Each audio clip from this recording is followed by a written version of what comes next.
It's Coke. Once again, relax. Hello everyone.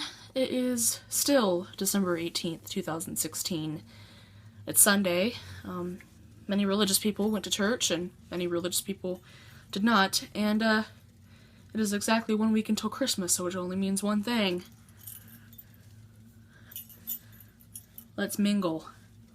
Boys, let's mingle. Girls, put it on. It's mating call. It's a mating call. There are many things that you guys could have used with your day. Some of you ate breakfast, ate brunch with your family. Congratulations, you're probably a huge douche. And if you're not eating brunch with your family, you probably were like me and you slept till 1 in the afternoon, and then you went downstairs and then you were like bombarded with a bliss of things you have to do because you're an adult. Right? You know what I mean?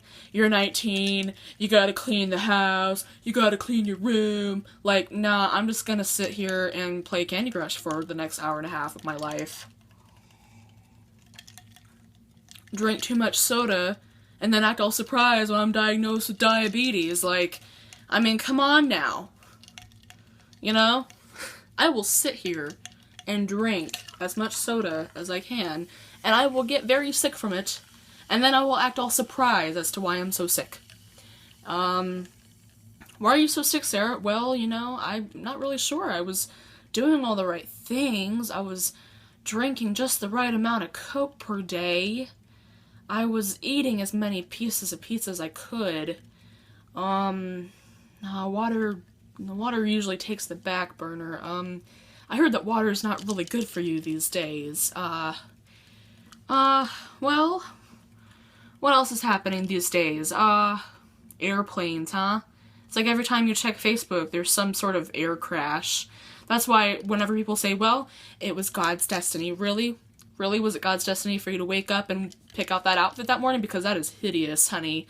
No. See, every time I get on Facebook, I see some sort of airplane crash happens. It's like, well, that is why I choose never to get on an airplane.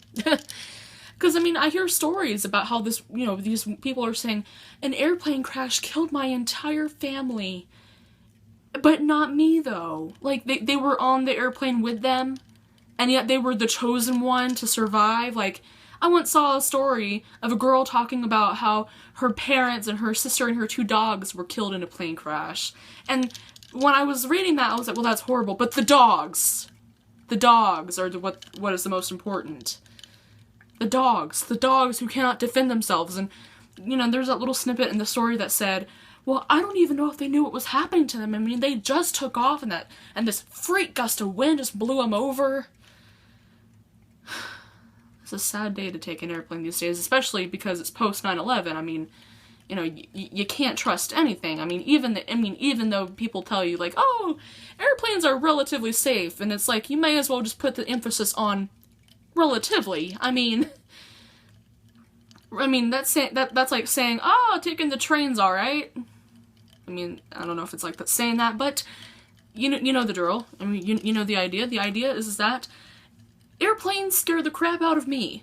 Like, honestly, I probably would not want to take an airplane.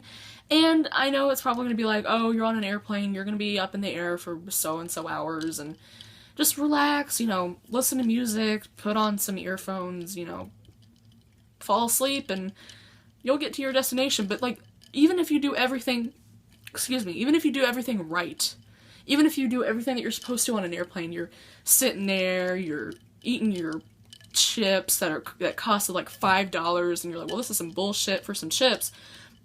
And then you're just sitting there, you're looking out the window, and you're like, oh my god, we're like 36,000 feet up in the air, and like, how is this even possible? My ears are popping to no bounds, and oh wow. Wow, it is a scary time to ride an airplane, ladies and gentlemen, I will say that. Never get on an airplane if you really don't have to, even if it's for a business trip. Just be like, oh, I can just drive to Morocco. I mean, who's having business meetings in Morocco? But if the situation dictates and you absolutely have to take an airplane, take a blimp, you know, or take a hot air balloon. Because that way, at least, you're still getting to where you need to go, right? you know? And actually don't take a hot air balloon. You can still die. I mean, I've heard stories of people dying in hot air balloons because that's even more of a fire hazard because, you know, there's fire underneath the balloon that has to keep it going. You know what I mean? And, you know, just don't take an airplane, folks.